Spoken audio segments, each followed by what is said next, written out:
here from All About Balance, and we're going to be talking about building a digital influencing business online. But what we're really going to get into is her journey, the journey of her business, some of the challenges and successes that she's experienced, what digital tools she uses, and advice that she has for you. Now, you might be tuning in on one of our various channels and make this session work for you. Ask some questions. Drop your questions in the comments section, Q&A, or chat functions, depending on where you're tuning in from.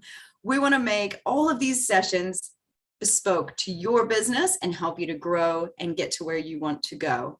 So do drop your questions in. I can't encourage you enough. You might be doing somebody else a favor.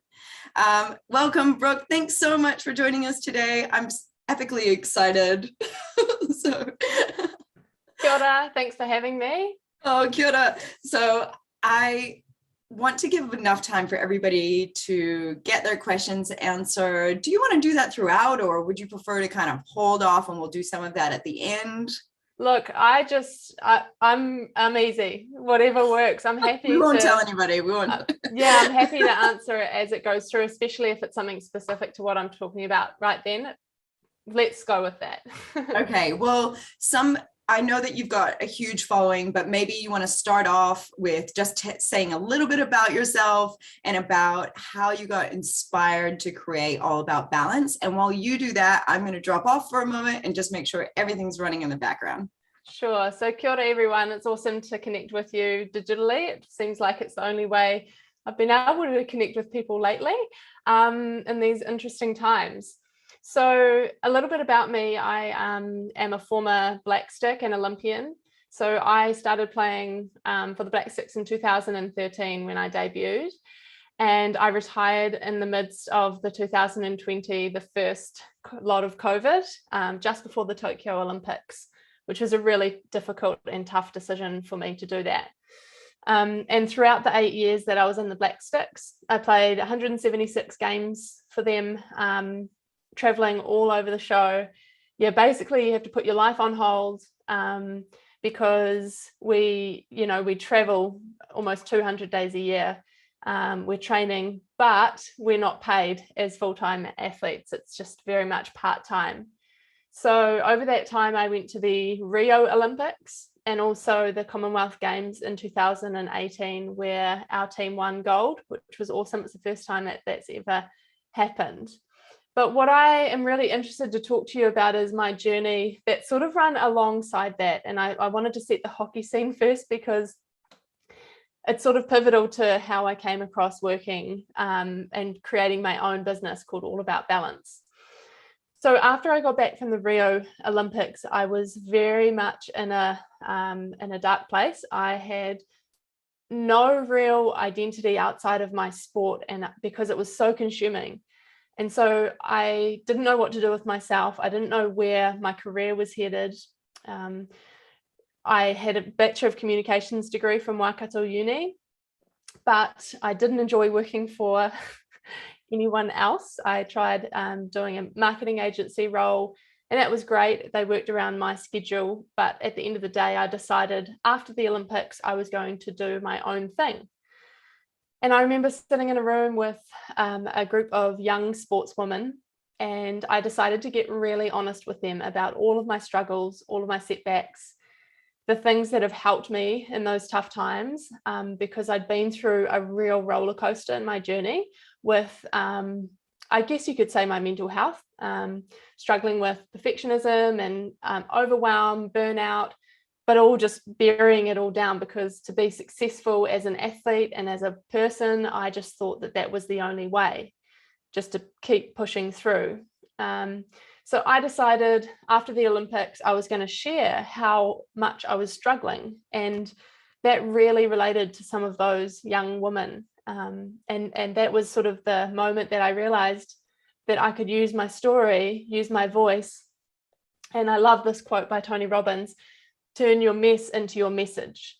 And that's what I did. I started to talk to hundreds of schools since 2016. I think I visited over 200 schools in New Zealand, delivering my message. And basically my message is that it is all about balance, that you cannot consistently and sustainably perform at a high level unless you put your well-being first. That was a message, that was something, a lesson that took me far too long to learn. But I know that whenever I was performing at my best, it was because I was prioritizing my well-being and working on my mindset. And so that was basically where it all started. And while I was still competing for the Black Six from 2016 to 2020, I was very much part-time in my business because we were traveling the world and competing. And but what I did love was the journey that I went on, learning all of these new skills of what it takes to be a businesswoman, being an entrepreneur, and learning the online business, I guess, because for me it was such a new language. So that's a little bit about how I got started, and I'm sure we'll get into the nuts and bolts of what that looked like over the past 4 years, because it's definitely been a journey. And hopefully some of you can learn from my mistakes that I've made through my journey, and you don't have to make them. Oh, so brilliant. There were so many great things that you put into that kind of intro to who you are. So many nuggets there. I think that we often don't think about the pressures and how consuming being dedicated to one thing can be. And, when you leave that thing, there's this fear and this unknown also of getting started. And so many business owners experience that because they've worked in the industry that they're in for so long, possibly for a larger corporation, something like that. And now they're endeavoring and going out on their own. And it's that whole, oh God, here we go. And what you said about it being a language, tech is a language. I never used to see it that way. I used to always see it as like this, I don't want to really, another thing I'm going to have to learn now, I want to connect with nature. I didn't want to bring too much tech in because I thought it would take me away from things. But the more that I've delved into this industry, this realm, the more it's actually helped to connect. And it can be used in so many beautiful ways. And when I started looking at it as a language that I could learn, as I learned the language, all these doors opened, right? You start to see this whole other world that you didn't know existed. And that's exciting. Definitely. There's two ways that you can go about it. I think for a while I got sucked down the portal of just more is better and getting every single tool under the sun, and then figuring out and then having to strip it all away, right? Because it is exciting when you learn that language and you want to taste everything. And then what I realized was I had to be really intentional about what I was trying to do so that then the tools could help support that. But at the start, everyone else was telling me, you should do this and you should do this. But because I hadn't done that work on, this is exactly who I'm serving, what they're struggling with, and what I want to do with this, and here's my vision. I didn't have that key part to start with because no one does, you're just sort of learning as you go. And that was really hard to figure out when everyone else has their input. And over the years, I've definitely learned to trust myself and keep that really solid so that all the decisions I'm making are going in one direction instead of all these exciting opportunities, but not necessarily serving my purpose. So I think, tools are great, but they have to, I guess, anchor back to what is it that you're trying to do? That's right. We often get in this pendulum swing, don't we? We go from nothing to everything, and then we've got to work our way back to some kind of point in the middle or something that works for us. And we've been fortunate enough to have so many experts kind of say the same thing as you're saying. So I'm so glad you're reiterating that as well for some of folks who have tuned into other sessions. You don't have to use every tool.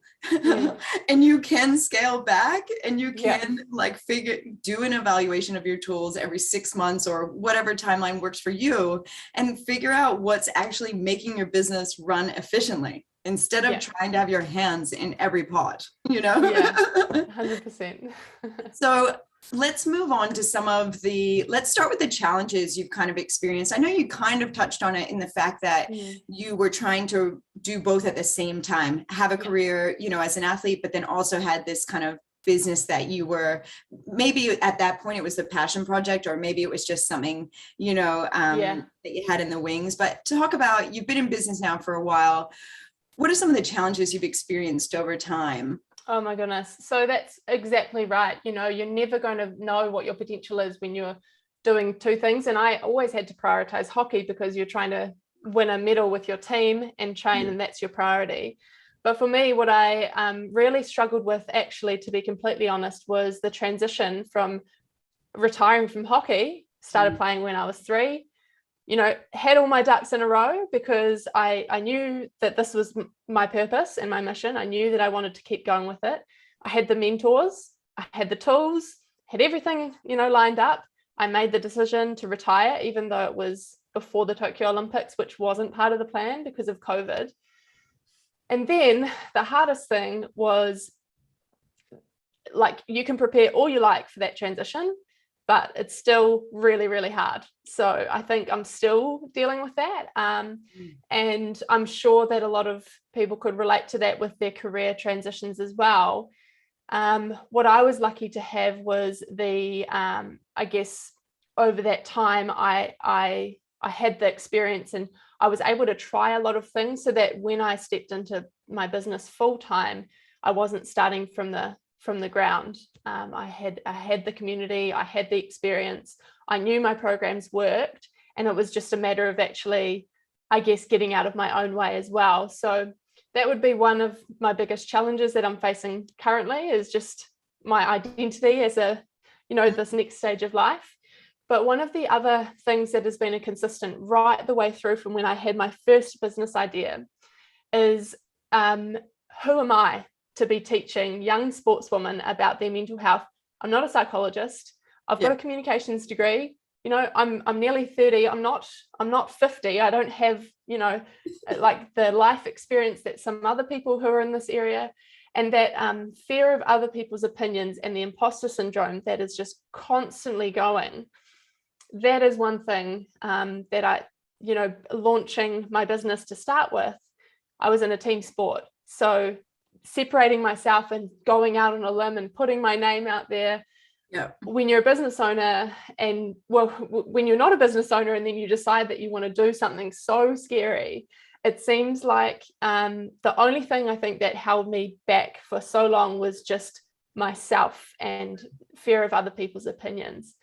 So I sat on that first website that I created for a good 6 months because nothing was quite perfect enough and I just needed to tweak things. But I also did that with my programs, you know, like I had the ideas and I worked on them by myself for far too long that when I started teaching them, they just changed automatically because you get that experience, you learn what works and what doesn't. But my perfectionism, I'd say, would be another challenge, which I think a lot of people have, is unless it's completely perfect, you're never quite going to be ready.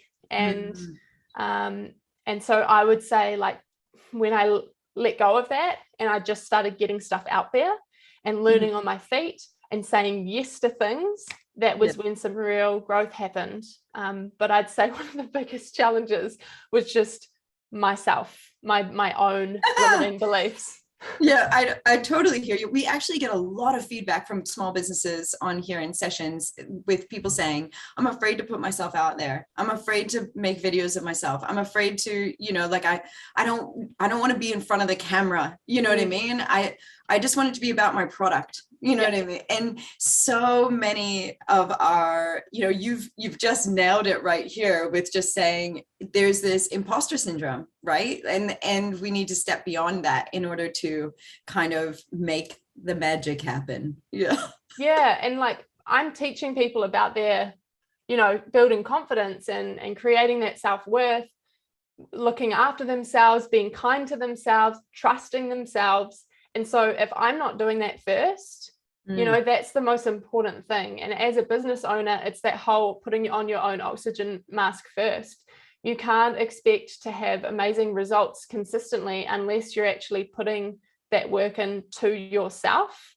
I think a lot of people make the mistake of just pouring themselves into their business because that's what they think is going to move the needle. And that was the same with me as an athlete. I just, committed myself fully, burned myself out to the ground, was injured, anxious, overwhelmed, and then had to really strip it all back and think, okay, well, I need to do some serious work on myself here. So yeah, I know that that's what a lot of people struggle with. And I just say, like, make sure that you're checking in with yourself so that you can have more to give in your business.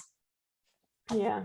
Beautiful piece of advice. This session is full of nuggets. Everybody's going to have to re-listen. I feel like I'm getting so much kind of reminders, I guess, on just mental health awareness and making sure I'm checking in and having some self-esteem about who I am and what I can accomplish if I make sure that I'm putting the work into myself as well, which is a really beautiful place to come from for business growth, because ultimately then you'll treat other people the same way. I think, and that can be really important. So let's move on to some of the successes that you've experienced. We all like to hear about, the journey, and like there's always challenges, but what have been some of the things that, and they don't have to be financial successes, they could be anything that has really made your heart sing as far as successes in your business? I think it all comes back to the impact. Because I've been, since 2016, I've been in this space. I've been able to watch these young sportswomen who have no self-awareness, are just struggling and they don't know where to turn. They've been burying all of their feelings for so long, and I came along and offered this safe space where they could work through some of that stuff. And what's been amazing is now I have this online community of young sportswomen who it's more than me now. They have created friendships. They are mentoring other girls coming through the programs, and it's so cool to see that they are actually that I've been able to build a community. Because I wish I had that, and that's been my whole reason why I've created this. Is I didn't feel like I had anywhere to turn, and I didn't know where to go or who to talk to. And so I guess that's been one of the cool things, is just seeing it doesn't really matter what the content is. It's always changing, always adapting. But the why behind it is always creating that safe space, getting them to understand that they're not alone, and actually helping them learn and grow, and just being there to watch that happen. So that's been a really probably one of the biggest things that I've been able to.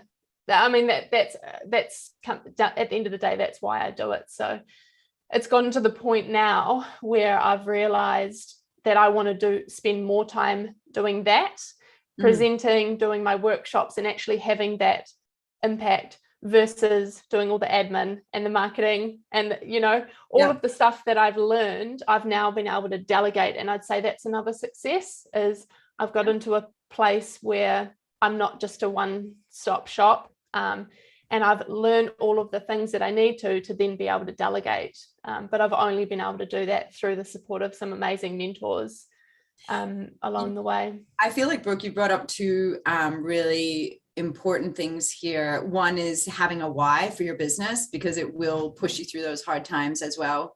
It gives you a place to always come back to when you're feeling a little bit disheartened about something, or maybe you just want to refocus and know where you're going. Reminding yourself of why you're doing it is inspiring. But then also that aspect of mentorship is super important. I can't tell you, it's a reoccurring theme.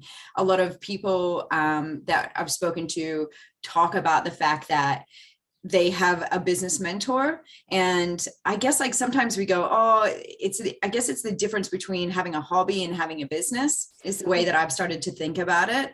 Is, if you're really in business, having that business mentor can help you to stay focused, take you to the next step. And some of the most successful people in the world always talk about the fact that they have a mentor, and that's what's really helped drive them. And I guess like from you and from so many other folks I've heard from, it's kind of a little bit of encouragement to say, hey, look, there are folks out there that can help you have that focus in your business, and it does work. Yeah. And I would highly recommend not going on Google and typing in like how do I find a business mentor? I just literally look to the people who have been where you want to go, who have more knowledge than you in whatever area it is that you're looking to grow. I have multiple mentors for all of different areas, and that's been something that has been pivotal to my success over the years, being able to bounce ideas off. And I would just say, like, you can learn, if you want to learn to swim, you can learn about swimming by reading books and listening to podcasts, or you can go swimming with someone who is the world's best swimmer. Yeah. Like, where are you going to learn more? Yeah. So I love that metaphor, because I'm by no way the queen of Facebook ads, like, but I've got people that can help me because they know it better than anyone else that I can tap into. Yeah. And so I just would highly recommend, getting out there, asking for help. To get better answers, you have to ask better questions. Man, you're full of quotations that I want to write down. So let's move on to the nitty gritty. Digital Boost is all about digital tools. We want small businesses to be able to be self-sufficient. We want them to be seen in the world. We want them to be able to streamline their processes so that they can get that precious commodity called time back, right? I mean, because every small business owner has such a shortage of it. Let's talk about what kind of your website journey, because I know you have one. So let's talk about your website. Who do you use? Who did you used to use? And we'll go from there. Yeah, so I was very lucky. My dad has actually just recently sold a printing company. So my first website was built through them, and it was so great. And I've just transitioned into WordPress, and that was interesting for me to outsource that through the app called Upwork. Upwork. Okay. So to get a developer overseas to commit to that. So I've just spent the last couple of months fleshing that out and transferring that over. So you can actually check it out if you want to, brookeneal.co.nz. That's just switched over to the newly designed platform, which is, it's great. I mean, it's always going to be a journey. It's never going to be perfect. And what I've learned is that I'm veering more towards creating something that has everything in one place. And I've been able to do that through Kajabi, which is another platform which also does website hosting and design design and landing pages through their platform. So that's been something that I've just transitioned onto, and I tell you what, it's life-changing. I will drop all of these into the various platform chats. Obviously, it's very difficult for me to do that and have a conversation at the same time. So before you leave today, don't worry, I will drop all of these sites and links into the chat today on the platform. So you will find them later. That's fantastic. I'm not familiar with Kajabi at all. So I mean, like, it's great for people who want to run online programs and courses. So it's a bit like Teachable, there's lots of others that I've tried and used. I used to use Mighty Networks as well. So Kajabi, like, it really is a place where you can upload content, you can drip feed, you can have multiple courses, but at the same time, it all links in with your email platform. So I used to use an email hosting called Flowdesk, but now I have everything in Kajabi. So basically what I can do is I can track a customer journey through when they register for, say, for example, a free lead magnet, a free downloadable PDF. For me, it's a goals and habits tracker. I can see them, and then I can add them to things. I can see how much, they've spent. I can see the lifetime, how many emails they've opened. And then I can see their journey through all of my courses as well. So how much work they've done in the courses, what they've clicked on, I can engage with them.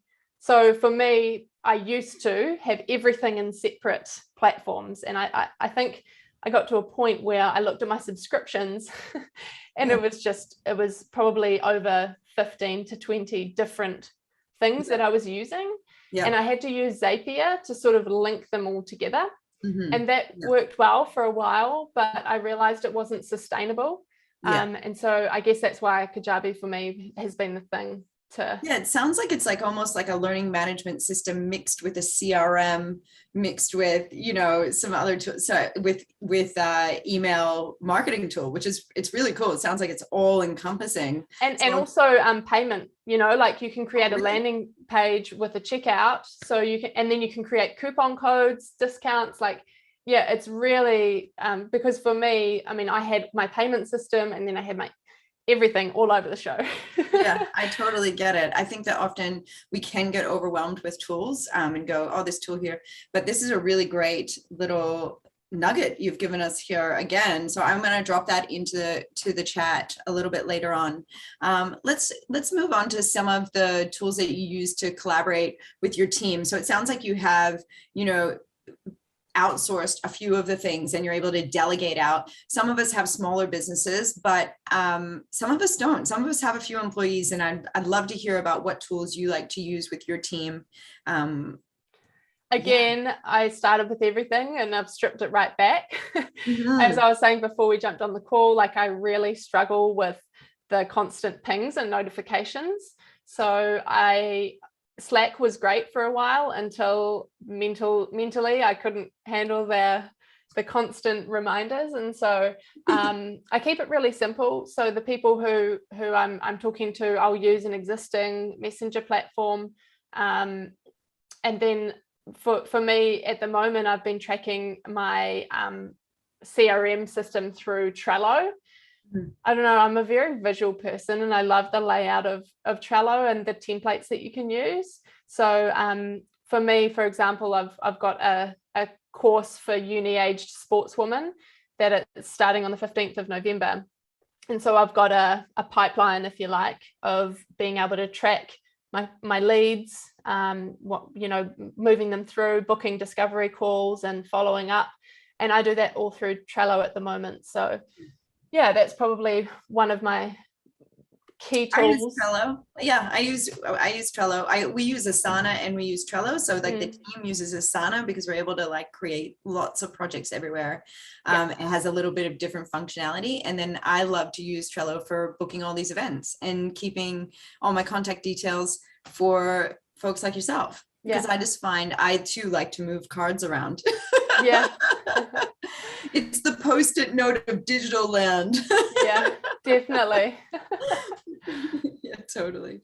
So with your clients, you're obviously using Kajabi. Are you on Google Suite, like a Google Workspace, or are you more of a Microsoft kind of gal, or how do you run? I'm on Google Workspace. To be honest, they keep changing. They keep changing so much and I struggle to keep up sometimes. So actually how I communicate with the girls, so my online community, Kajabi is more the educational platform, and I actually just use a Facebook group, a private Facebook group that I constantly show up in. And the benefit of that is that I can just decide to go live whenever I want, instead of having to book Zoom meetings and hoping that people show up. So I use that and it works really well. I did quite a lot of research on what platform my girls are on. And yeah, I used to just work with high school girls and that didn't work because they weren't on Facebook. Yeah, they're not. So it's just been constant trial and error. For example, they don't check their emails, right? So no emails. No. Oh, okay. I can't email them. Like I just had to keep learning as I went. And do you use any, Brooke, do you use any SMS stuff with them? And what do you use with them? Because I would think like high school students, you know, either getting a notification or a text would probably be one of the best ways to get a hold of them. I don't use any SMS tools as such. Often it would just be like an actual message. Yeah. But, you know, Instagram messaging, they replied just like that. So I think it's just asking yourself, like, where are they hiding? Where are they spending most of their time? Yeah. Look, I've also ventured onto TikTok and that's a work on for me. So just watch this space. But yeah, I know that's where they are, so it's a no-brainer for me to go there next. Yeah, TikTok is something that we're starting to, I've got a session coming up with Andrea Bosey. He's a video kind of guru guy, and he's going to do a session on TikTok for business, because it really, in the beginning, it was just a whole bunch of young people making, dancing. and then it's turned into this huge business platform. I mean, and they are really pushing to be one of the biggest platforms. They've now integrated with Shopify. So if you have Shopify, you can link it to your TikTok account, which is a huge thing, with e-commerce. And so we'll be doing a session on that. I myself, I too have got a TikTok account. I think I went down 10 years in age when I got that TikTok account, but I reverse aged. But unfortunately, I actually still have so much learning to do. I really do. I get on there and I go, what do I do now? So, and I think a lot of our Digital Boost registrants are the same way. So we're really looking to explore that topic a lot further. And so I get it. So we're going to watch out for what you're doing on there. You can lead by example on that one.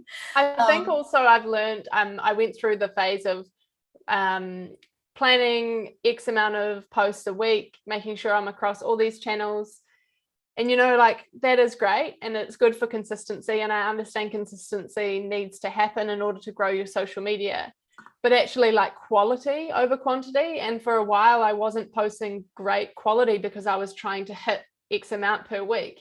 So actually what I've recently done, very recently, is just actually taken a pause. And that's okay too. I think, if we need that just complete break, then take it. I deleted my social media off my phone for the weekend, and it was so great. And so I think it's just about reconnecting with what am I trying to do for each post? What is my call to action? Is this a post for the sake of just posting, or am I actually wanting them to get some education or something out of it? So that's where I'm at recently, is realizing the power of less is more sometimes, depending on what you're trying to do. And then for me, the other thing, we're sort of going all over the show here, but I went through this massive push, my last program, with Facebook advertising, and barely did any organic.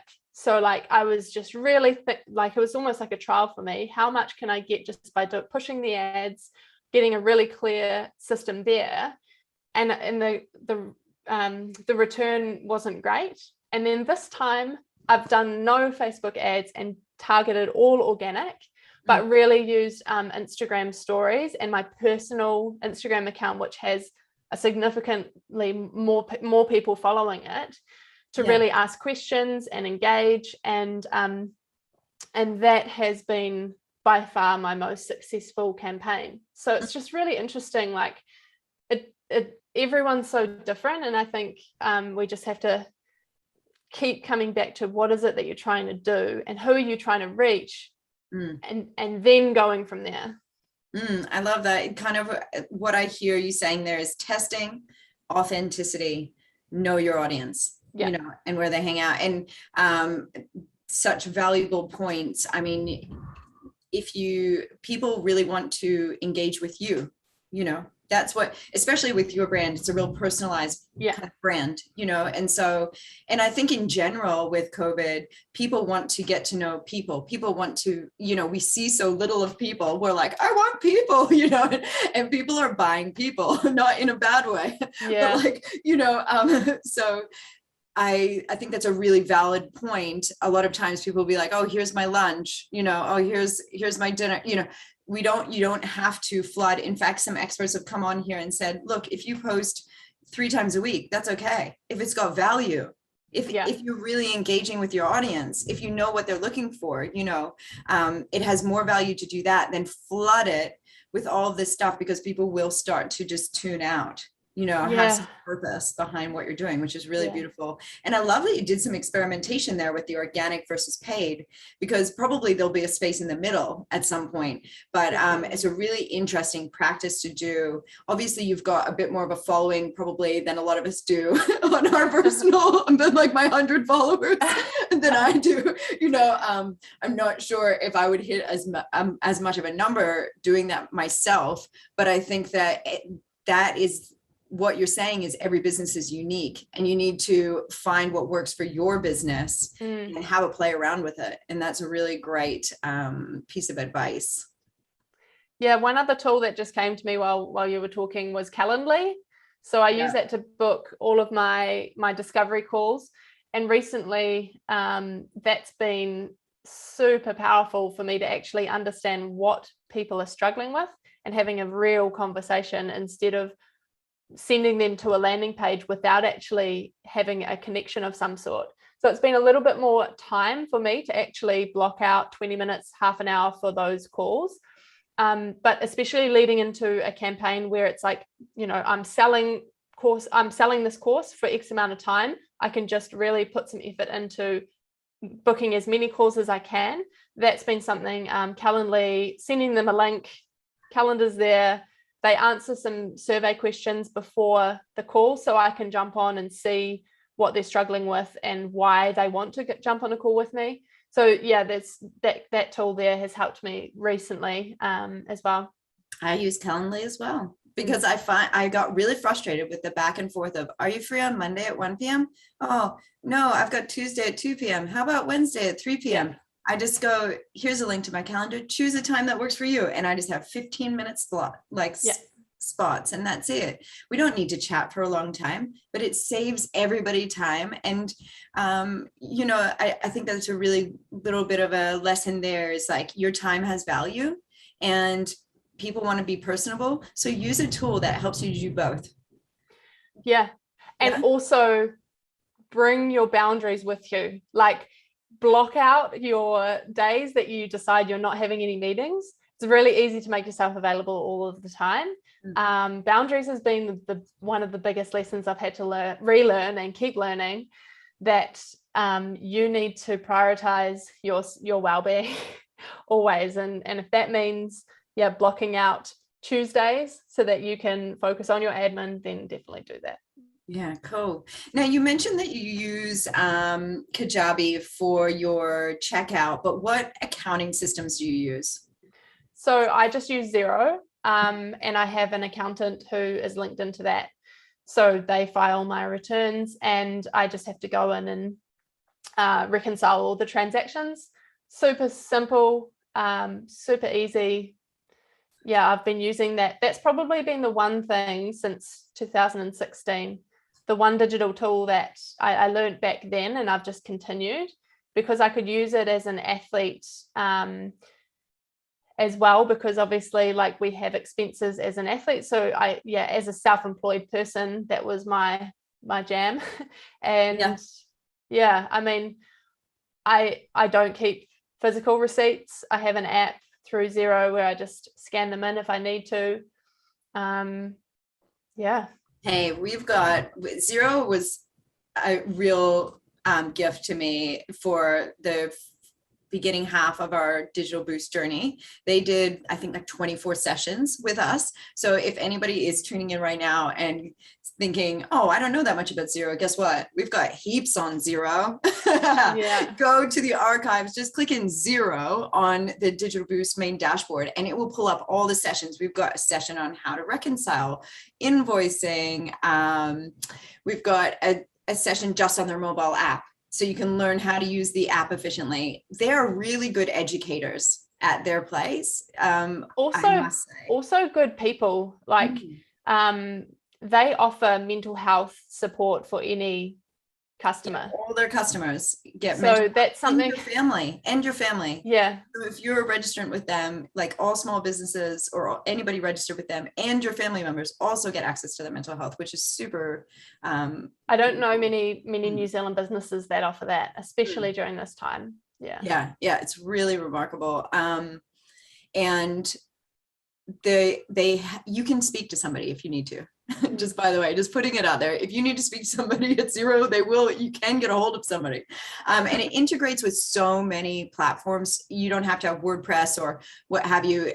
Really does integrate with a lot of tools. And I will just add this, because you talked about being a sole trader, a contract kind of worker. There's another platform called Henry without the E. And that has been developed as an app for sole traders to do all of their accounting and stuff like that through that app. And it's really cool. We've done some sessions with those guys as well. James Fuller, really smart. It helps you to know where you're at. It pays your taxes for you as you go. So you don't get to the end of the year and go, oh, I owe all this money. So check out that app as well. So I guess I feel like we've covered a lot of your apps, and a lot of the tools that you use. Are there any other gem tools that you use that you just couldn't live without? Like, think about what's on your phone. What do I use all the time? Whether it's it could even be like a filter app or we love knowing all of that. I know. I'm just opening up my phone at the moment. So, I mean, I'm a big Google Drive. Yeah. I tried Dropbox for a while, but because I'm taking so much video content from my phone and having to sync it, I have Drive, and then because I'm iPhone, I have photos as well. I'm syncing up between. I don't want to let my Google Photos go because I've had it for so many years. Yeah. But yeah, just syncing things from my phone to my laptop, and that's probably been something that is a game changer for me because of the quality of my camera on my phone. I often do use it for lots of things, and then use Drive to share resources with other people. So that's probably one other tool that I couldn't live without. Yeah, all of these OneDrives and Google Drives are really useful to be able to work remotely, work with a team that's remote. Do you, when you schedule your social media posts, do you use a scheduling tool for that? Yeah, so at the moment, because I've had a bit of a break, I've paused scheduling, but I used Monday for that. Monday.com. Okay, cool. Yeah. I'll just jot that down. I'll get you guys stuff for that. We haven't had them on yet. I'd love to have them on. It's just because you can do you can schedule for Instagram, Facebook, LinkedIn. That was the draw card for me. Yeah, awesome. This has been a great session. And I'd love to. Sorry, one more. Yeah. Go. Canva all the way. Canva. Oh yeah, Canva. Okay. Yeah. We love Canva here too. It's an easy tool to use. Yeah, you can just be a designer basically from your phone as well. Yeah. It is. Yeah, you can use that. I also like to use, I recently got into Adobe Spark, which I quite like, for my phone. I only use it on my phone. And I find that can be quite useful as well if anybody's looking for it. Is anybody's an Adobe person, but it's not, the app is not oh, I'm an Illustrator, Adobe, I'm Photoshop. You don't need to be that good. I'm not. But I use Canva for a lot of things. It's great because it saves all your designs automatically, so you can come back to those and edit them or change them. You can share it with your coworkers. You can create presentations, posters, social media posts. They're all in the correct size. If you link your social media to Canva, you can actually push out straight from Canva. It allows you to have your branding colors put in there and your logo. I mean, they've really thought of a lot there. Yeah, and because I do so many workshops in schools and different places, I'll create my presentation, I'll send it to the school, and then they have it all set up ready for me when I arrive. It's just already there. So it's quite handy if you're always on the move too. Super cool. And if you would like a Kiwi tool, anybody who would like to use a tool that's very similar to Canva, maybe not as built out as Canva, design space, so DZYN and then an actual space, and then the word space, was developed by a guy down in Christchurch. And because he was in printing and he was like, well, this isn't a Kiwi, this isn't made in New Zealand, I'm going to make my own New Zealand Canva. And it's actually really good. He worked with a lot of graphic designers. So it kind of has some capabilities in the design phase that Canva doesn't have, that you would find in Adobe Illustrator or something like that. And it has templates and all of that. So do check it out. We like to support New Zealand businesses. This is a New Zealand business. You don't have to pay to use it. It's free, just like Canva, with the ability to upgrade. So I always like to recommend those Kiwi tools if there are them that I know about, because we want to promote other small businesses here in New Zealand, right, Brooke? Definitely, all about that. So I guess to finish up, and if you've got questions, please start dropping them in the chat, because we're pretty much out of time. I think we've just been really loving hearing your story and all about the advice that you're giving. And I'm going to ask you for one more piece of advice as well. Just in a general overview, life experience / business experience, what piece of advice would you give to a small business owner just getting started? Can I've actually written down some points, but can I give more than one? Yes, it'll be quick fire. I guess the first one, always with everything that you're doing, is prioritize and schedule in time to look after your well-being. It's the most important thing. You can't function without it.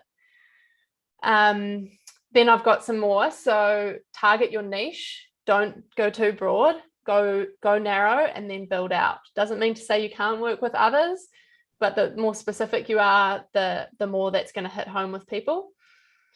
Yeah, business can be really isolating and you feel like you're just all alone struggling. So I would just say connect with others that are trying to do similar things to you. Collaborate with them. The whole saying, we're better together. Definitely go and reach out to people. You'd be surprised how many people, would happily collaborate with you instead of trying to fight against each other. Yeah. And then just two more things. I just say invest in good people and mentors, learning, figuring out who is where you need to go. And then the last bit I'd just say is go and do it. Stop making excuses about that it's not ready and it's not perfect and you don't know enough. You're never going to know enough. It's never going to be perfect. Do it and then learn from it and let go of the fear of what other people think, because really, I have this deck here that I give to all my girls. It's not a business card. It's actually a permission slip. And it's like, here's your permission slip to do, the thing that you want to do. Let go of everyone else's opinions. And then on the back, you can actually make your own as people whose opinions I care about. And you can, because it's a small card, you can't put many names on there. It's a really good reality check. If you're worried about people, check on your list. If they're not on there, doesn't matter. I love that. That's brilliant. We're gonna that's homework for us digital boosters. We're going to have to get out there and make our own permission slips. I absolutely love it. You can make it in Canva or Design Space. Make your own.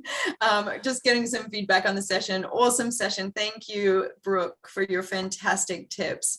Indeed. This has been an amazing session. And I guess I'm not seeing any questions pop in just yet. I'll waffle on for another second or two, because I know that some people might be typing. I'm just jumping and looking at the various platforms, just making sure I haven't missed anybody. Lots of people tuning in on other platforms. So I'll give you guys a second, but I just want to say what an honor it's been to have you here. And folks like yourself getting involved in Digital Boost is so valuable to all of us. You walk the walk, you talk the talk kind of thing. And we love hearing your voice and how you've made this work for you. And this has been an amazing session. One for the books. It's going to go down. That's a pleasure. Thanks so much. And I really think, I wish this is something that I had when I was starting out. So I think it's an awesome initiative. And to anyone who might not know what direction to go, literally tune into anything on Digital Boost, because the quality is really up there. So love your work. Thank you very much. Shout out to the whole Digital Boost team. everybody on the team and everybody who's contributed to the initiative has worked tirelessly since the tail end of last year. And yeah, I feel privileged to be a part of this initiative every day. And if you want to meet the Digital Boost team, or if you want to join Brooke, feel free to tune in on Thursday. We're having a little bit of a dance party, coffee and questions at 3:30 on Thursday, this Thursday. You can meet the Digital Boost team. We're going to have a dance party for a minute. Yes, we will all have to change out of track pants. You know, we can't just be business up top for this event on Thursday. So good. Everybody has to wear pants, you know, yeah, you can ask questions of the whole Digital Boost team. Everybody will be there, from support to project lead to Francis Valentine, our CEO of the Mind Lab, and it's going to be a really wonderful event. So do tune in. The link to that event can be found on the website, and it will be sent out in the newsletter on Thursday morning as well. So I think that's it. We're just getting good positive comments coming through. Great session. Another great session. Thank you so much, everybody who's jotting those messages in on other platforms. Before I'll let you go, Brooke, I'm sure you're busy. But everyone else who's here, if you give me a second, I've got all the list of all of those tools, and I'll drop them all in the chats on all the platforms so that you guys have them. Awesome. Thanks so much. Have a wonderful day. A wonderful Wednesday. You too. Thanks, everybody. Ka kite.